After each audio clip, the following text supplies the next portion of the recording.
चंद्रगुप्त भगवान जी की कथा। एक बार युधिष्ठिर जी भीष्म जी से बोले, हे पितामह, आपकी कृपा से मैंने धर्म शास्त्र सुने, परंतु यम द्वितीय का क्या पुण्य है, क्या फल है, यह मैं सुनना चाहता हूँ। आप कृपा करके मुझे विस्तार पूर्वक कहिए। भीष्म जी बोले, तूने अच्छी बात पूछी है, मैं उत्तम व्रत को विस्तार पूर्वक बताता हूँ। कार्तिक मास के उजले और चैत्र के अंधेरे की पक्ष जो द्वितीया होती है वह यम द्वितीया कहलाती है। युधिष्ठिर बोले, उस कार्तिक की उजले पक्ष की द्वितीया में किसका पूजन करना चाहिए और चैत्र महीने में यह व्रत कैसे हो, इसमें किसका पूजन करे। भीष्म जी बोले, हे युधिष्ठिर, पुराण संबंधी कथा कहता हूँ, इसमें संचय नहीं है कि इस कथा को सुनकर प्राणी सब पापों से छूट जाता है। सतयुग में नारायण भगवान से, जिनकी नाभि में कमल है, उनसे 4 मुंह वाले ब्रह्मा जी उत्पन्न हुए, जिनसे वेद वेता भगवान ने चारों वेद कहे। नारायण बोले, हे ब्रह्मा जी, आप सबकी तुरीय अवस्था, रूप और योगियों की गति हो, मेरे आज्ञा से संपूर्ण जगत को शीघ्र रचो। हरि के ऐसे वचन सुनकर हर्ष से प्रफुल्लित हुए ब्रह्मा जी ने मुख से ब्राह्मणों को, बाहुओं से क्षत्रियों को, जांघाओं से वैश्यों को और पैरों से क्षुद्र को उत्पन्न किया। उनके पीछे देव, गंधर्व, दानव, राक्षस, सर्प, नाग, जल के जीव, स्थल के जीव, नदी, पर्वत और वृक्ष आदि को पैदा कर मनु जी को पैदा किया। इनके बाद दक्ष प्रजापति जी को पैदा किया और तब उनसे आगे और सृष्टि उत्पन्न करने को कहा। दक्ष प्रजापति से 60 कन्याएं उत्पन्न हुई, जिनमें से 10 धर्मराज जी को, 13 कश्यप को और 27 चंद्रमा को दी। कश्यप जी से देव, दानव, राक्षस, इनके सिवाय और भी गंधर्व, पिशाच, गौ और पंछियों की जातियां पैदा हुई। धर्मराज को धर्म में प्रधान जानकर सबके पितामह ब्रह्मा जी ने उन्हें सब लोकों का अधिकार दिया और धर्मराज से कहा कि तुम आलस्य त्याग कर काम करो। जीवों ने जैसे तैसे शुभ व अशुभ कर्म किए हैं, उसी प्रकार न्याय पूर्वक वेद शास्त्रों में कही विधि के अनुसार कर्ता को कर्म का फल दो और सदा मेरी आज्ञा का पालन करो। ब्रह्मा जी की आज्ञा सुनकर बुद्धिमान धर्मराज ने हाथ जोड़कर सबके परम पूज्य ब्रह्मा जी को कहा, हे प्रभु, मैं आपका सेवक निवेदन करता हूँ कि इस सारे जगत के कर्मों का विभाग पूर्वक फल देने की जो आपने मुझे आज्ञा दी है वह एक महान कर्म है। आपकी आज्ञा सिरोधार्य कर मैं यह काम करूँगा, जिससे कि कर्ताओं को फल मिलेगा। परंतु पूरी सृष्टि में जीव और उनके देह भी अनंत है। देश काल, ज्ञात अज्ञात आदि भेदों से कर्म भी अनंत है। उनमें कर्ता ने कितने किए हैं, कितने भोगे, कितने शेष है और कैसा उनका भोग है, तथा इन कर्मों के भी मुख्य व गौण भेद से अनेक हो जाते हैं। एवं कर्ता ने कैसा किया, स्वयं किया या दूसरे की प्रेरणा से किया, यदि कर्म चक्र महागहन है, अतः मैं अकेला किस प्रकार इस भार को उठा सकूंगा। इसलिए मुझे कोई ऐसा सहायक दीजिए जो धार्मिक, न्यायी, बुद्धिमान, शीघ्रकारी, लेख कर्म में विज्ञ, चमत्कारी, तपस्वी, ब्रह्मनिष्ठ और वेद शास्त्रों का ज्ञाता हो। धर्मराज के इस प्रकार प्रार्थना पूर्वक किए हुए कथन को विधाता सत्य जान मन में प्रसन्न हुए और यमराज का मनोरथ पूर्ण करने की चिंता करने लगे कि उक्त सब गुणों वाला ज्ञानी लेखक पुरुष होना चाहिए, उसके बिना धर्मराज का मनोरथ पूर्ण न होगा। तब ब्रह्मा जी ने कहा, हे धर्मराज, तुम्हारे अधिकार में मैं सहायता करूँगा। इतना कह ब्रह्मा जी ध्यान मग्न हो गए। उसी अवस्था में उन्होंने 1000 वर्ष तक तपस्या की, जब समाधि खुली तब अपने सामने श्याम रंग, कमल नयन, शंख की सी गर्दन, गुढ़ सिर, चंद्रमा के समान मुख वाले, कमल, दावत और पानी हाथ में लिए हुए, महाबुद्धि, देवताओं का मान बढ़ाने वाला, धर्म के विचार में महाप्रवीण लेखक, कर्म में महाचतुर पुरुष को देख उससे पूछा कि तू कौन है। तब उसने कहा, हे प्रभु, मैं माता पिता को नहीं जानता, किंतु आपके शरीर से प्रकट हुआ हूँ, इसलिए मेरा नामकरण कीजिए और कहिए कि मैं क्या करूँ। ब्रह्मा जी ने उस पुरुष के वचन सुन अपने हृदय से उत्पन्न हुए उस पुरुष को हंसकर कहा, तू मेरी काया से प्रकट हुआ है, इससे मेरी काया में तुम्हारी स्थिति है, इसलिए तुम्हारा नाम कस्त चित्रगुप्त है। धर्मराज के पूर्व में प्राणियों को शुभाशुभ कर्म लिखने में उसका तू सखा बने, इसलिए तेरी उत्पत्ति हुई है। ब्रह्मा जी ने चित्रगुप्त से यह कहकर धर्मराज से कहा, हे धर्मराज, यह उत्तम लेखक तुझको मैंने दिया है, जो संसार में सब कर्म सूत्र की मर्यादा पालने के लिए है। इतना कहकर ब्रह्मा जी अंतर्ध्यान हो गए। फिर वह पुरुष चित्रगुप्त कोटि नगर को जाकर चंड प्रचंड ज्वालामुखी काली जी की पूजन में लग गया।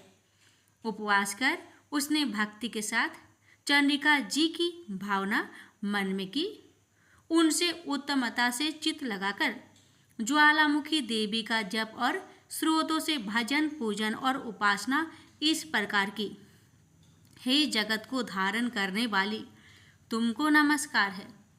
हे महादेवी, तुमको नमस्कार है। स्वर्ग, मृत्यु, पाताल आदि लोकांतरों की रोशनी देने वाली, तुमको नमस्कार है। संध्या और रात्रि रूप भगवती, तुमको नमस्कार है। श्वेत वस्त्र धारण करने वाली सरस्वती, तुमको नमस्कार है। सत, रज, तमोगुण रूप देव गणों को कांति देने वाली देवी, हिमाचल पर्वत पर स्थापित आदि शक्ति चंडी देवी, तुमको नमस्कार है।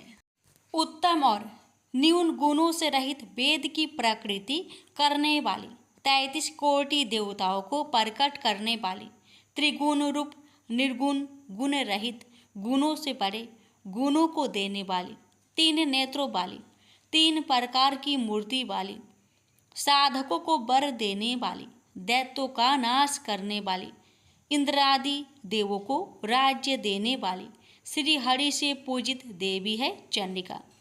आप इंद्र आदि देवों को जैसे वरदान देती है, वैसे ही मुझको वरदान दीजिए।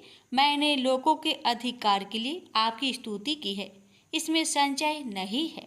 ऐसी स्तुति सुन देवी ने चित्रगुप्त जी को वर दिया। देवी जी बोली, हे चित्रगुप्त, तूने मेरा आराधना पूजन किया, इससे मैंने आज तुमको वर दिया कि तू परोपकार में कुशल, अपने अधिकार में सदा स्थिर और असंख्य वर्षों की आयु वाला होगा। यह वर देकर दुर्गा देवी जी अंतर्ध्यान हो गई। उसके बाद चित्रगुप्त धर्मराज के साथ उनके स्थान पर गए और वे आराधना करने योग्य अपने आसन पर स्थित हुए। उसी समय ऋषियों में उत्तम ऋषि सुशर्मा, जिसको संतान की चाहना थी, ब्रह्मा जी का आराधना किया। तब ब्रह्मा जी ने प्रसन्नता से उसकी इरावती नाम की कन्या को पाकर चित्रगुप्त के साथ उसका विवाह किया। उस कन्या से चित्रगुप्त के 8 पुत्र उत्पन्न हुए, जिनके नाम ये है: चारु, सुचारु, चित्र, मतिमान, हिमवान, चित्रचारु, अरुण और अथवा अतीन्द्रिय। दूसरी जो मनु की कन्या दक्षिणा चित्रगुप्त से विवाह की गई। उसके 4 पुत्र हुए, उनके भी नाम सुनो: भानु, विभानु, विश्वभानु और वीर्यवान। चित्रगुप्त के ये 12 पुत्र विख्यात हुए और पृथ्वी तल पर विचरे। उनमें से चारों मथुरा जी को गए और वहां रहने से मथुरा हुए। हे राजन, सुचारु गौर बंगले को गए, इससे वे गौर हुए। चित्रभट्ट नदी के पास के नगर को गए, इससे वे भटना नागर कहलाए। श्रीनिवास नगर में भानु बसे, इससे वे श्रीवास्तव कहलाए।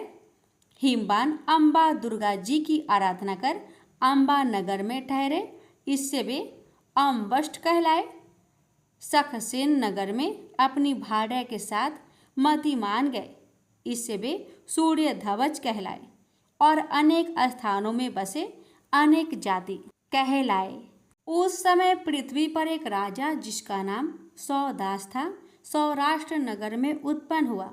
वह महापापी, पराया धन चुराने वाला, पराई स्त्रियों में आसक्त, महाअभागिनी, चुगलखोर और पाप कर्म करने वाला था। हे राजन, जन्म से लेकर सारी आयु प्रत्न उसने कुछ भी धर्म नहीं किया। किसी समय वह राजा अपनी सेना लेकर उस वन में, जहाँ उसने निरंतर व्रत करते हुए एक ब्राह्मण को देखा, वह ब्राह्मण चित्रगुप्त और यमराज जी का पूजन कर रहा था। यम द्वितीया का दिन था। राजा ने पूछा, महाराज आप क्या कर रहे हैं? ब्राह्मण ने यम द्वितीया व्रत कह सुनाया। यह सुनकर राजा ने वही उसी दिन कार्तिक के महीने में शुक्ल पक्ष की द्वितीया को धूप तथा दीप आदि सामग्री से चित्रगुप्त जी के साथ धर्मराज जी का पूजन किया। व्रत करके उसके बाद वह अपने घर में आया। कुछ दिन पीछे उसके मन को विस्मरण हुआ और वह व्रत भूल गया। याद आने पर उसने फिर से व्रत किया। समय उपरांत काल संयोग से वह राजा सौदास मर गया। यमदूतों ने उसे ढिंढता से बांधकर यमराज जी के पास पहुंचाया। यमराज जी ने उस घबराते हुए मन वाले राजा को अपने दूतों से पिटते हुए देखा तो चित्रगुप्त जी से पूछा, किस राजा ने क्या कर्म किया? उस समय धर्मराज जी का वचन सुन चित्रगुप्त जी बोले, इसने बहुत ही दुष्कर्म किए हैं, परंतु देव योग से एक व्रत किया है जो कार्तिक के शुक्ल पक्ष में यम द्वितीया होती है। उस दिन आपका और मेरा गंध, चंदन, फूल आदि सामग्री से एक बार भोजन के नियम से और रात्रि में जागने से पूजन किया। हे देव, हे महाराज, इस कारण से यह राजा नरक में डालने योग्य नहीं है। चित्रगुप्त जी के ऐसा कहने से धर्मराज जी ने उसे छुड़ा दिया और वह इस यम द्वितीया के व्रत के प्रभाव से उत्तम गति को प्राप्त हुआ। ऐसा सुनकर राजा युधिष्ठिर भीष्म से बोले, हे पितामह, इस व्रत में मनुष्य को धर्मराज और चित्रगुप्त जी का पूजन कैसे करना चाहिए, सो मुझसे कहिए। भीष्म जी बोले, यम द्वितीया के विधान को सुनो। एक पवित्र स्थान पर धर्मराज और चित्रगुप्त जी की मूर्ति बनाए और उनकी पूजा की कल्पना करे। वहाँ उन दोनों की प्रतिष्ठा कर 16 प्रकार व 5 प्रकार की सामग्री से श्रद्धा भक्ति युक्त नाना प्रकार के पकवानों, लड्डुओं, फल फूल, पान तथा दक्षिणा आदि सामग्रियों से धर्मराज जी और चित्रगुप्त जी का पूजन करना चाहिए। पीछे बारंबार नमस्कार करें।